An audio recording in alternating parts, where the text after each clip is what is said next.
Katoliko at iba pang relihiyon sa ating bansa, Piklawan, Dilawan at Marcos Loyalist, or yung tinuturing natin mga silent majority ng mga Pilipino, ay nagkakaisa na. Nagkakaisa na sila para sa impeachment against Sara Duterte. Nakumbinsi na ang Marcos Loyalist, Marcos supporters, Piklawan, Dilawan, followers at Katoliko at ibang relihiyon na merong betrayal of public trust, merong pang-aabuso, na wala na ang tiwala ng mamamayan sa Office of the Vice President. Matapos ngang pumutok ang mga isyu ng di umano ay graft in corruption or paglustay ng pera na hindi malinaw kung saan napunta. Matapos ngang lumantad ang 4 na beses na 125 million na winidraw sa land bank at nawala after withdrawin. Hindi malaman kung saan napunta. Kalahating milyon yun. 500 million ang 125 times 4. Plus yung 3 cheque na 37 million nakas din sa bangko sa loob ng Department of Education compound nung si Sara Duterte ay Vice President. Inaamin na ng kanyang mga tauhan yan sa public hearing sa Kongreso. Dahil dyan, lumakas ang paniniwala, lumakas ang pagkakaisa na dapat ma-impeach si Sara dahil nga ito ay betrayal of public trust.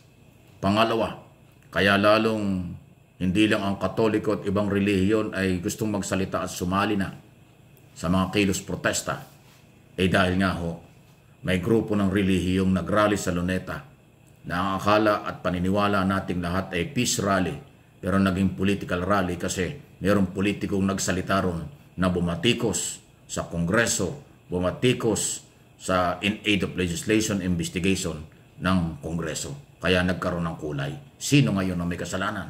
Nagtatanong lang po ang channel na ito. Pero nire-respeto natin yung rally sa Luneta dahil kanilang karapatan yan. Kahit sino may karapatang mag-rally.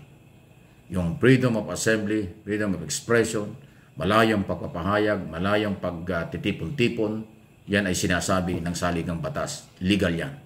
Pero ang laman at isyo ng dinadala, yan ang mahalaga. Ang karapatan sa pamahayag at pagtitipon-tipon dahil tungkol sa impeachment, yan ay pagpapatupad ng batas. Dapat magkaroon ng impeachment process. Sinabi na nga ni Enrile na merong kautusan at nasa saligang batas ang impeachment process, rule of law. Hindi yan pwedeng daanin sa rally, hindi pwedeng daanin yan sa kung ano-ano. Kaya lumalakas ang Marcos supporters, Marcos loyalists, Piklawan, Dilawan supporters at kanilang followers at mga membro ng social media, yung mga vloggers na lumantad, nagrally ng last Saturday dahil nakita nila nagkakanya-kanya ang mga tao, hindi nasusunod at dapat sundin ang sinasabi ng batas.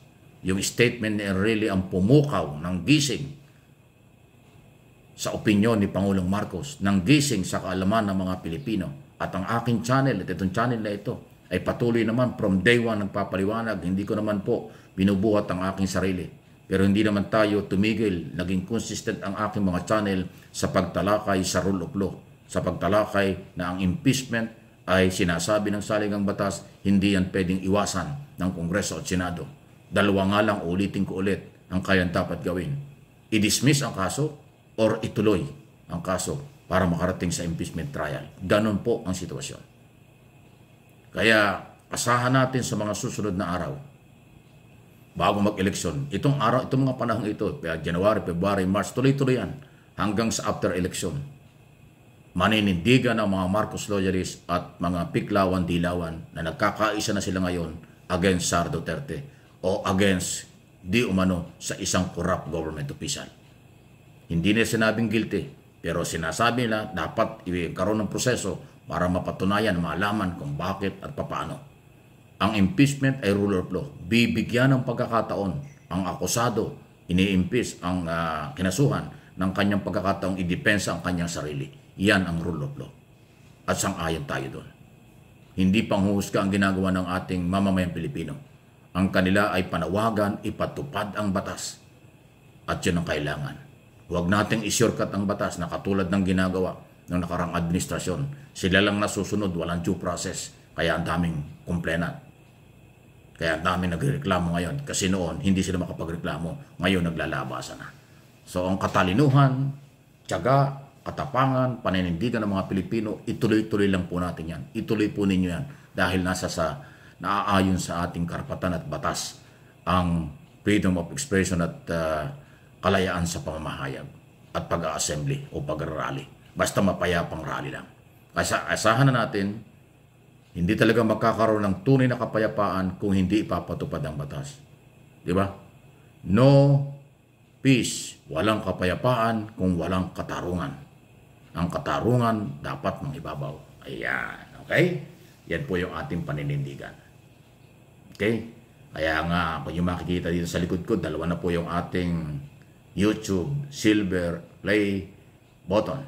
Dahil ating pinaninindigan ang ating mga sinasabi at dahil dyan, ang mga followers, viewers ng aking mga channel ay sumusuporta.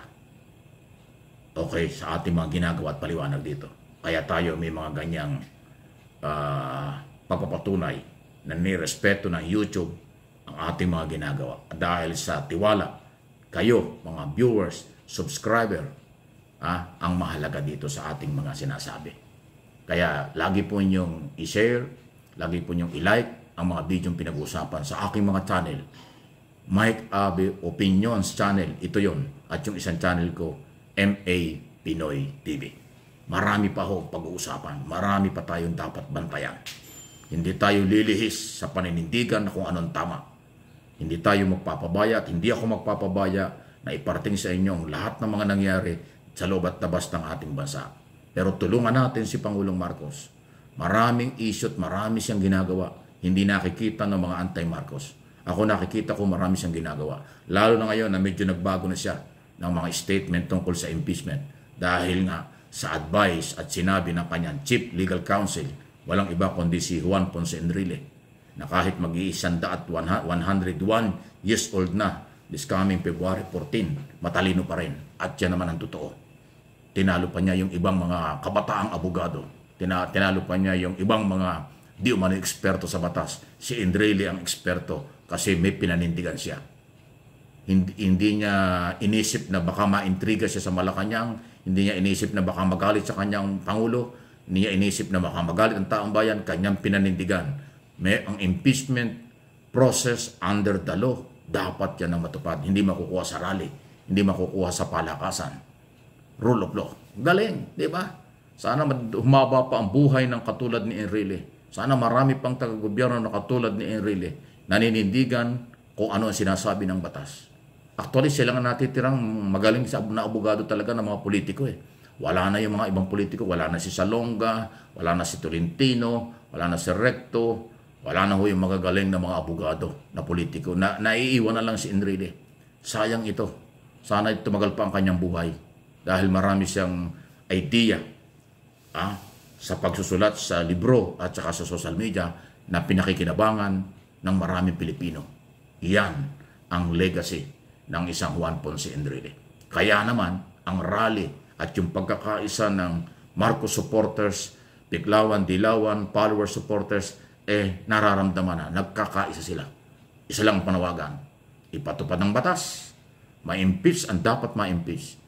At yan naramdaman ni Pangulong Marcos ang impact, ang dating, ang lakas ng mga pagkakaisa at boses ng mamamayang Pilipino. Please like and share ng video ito.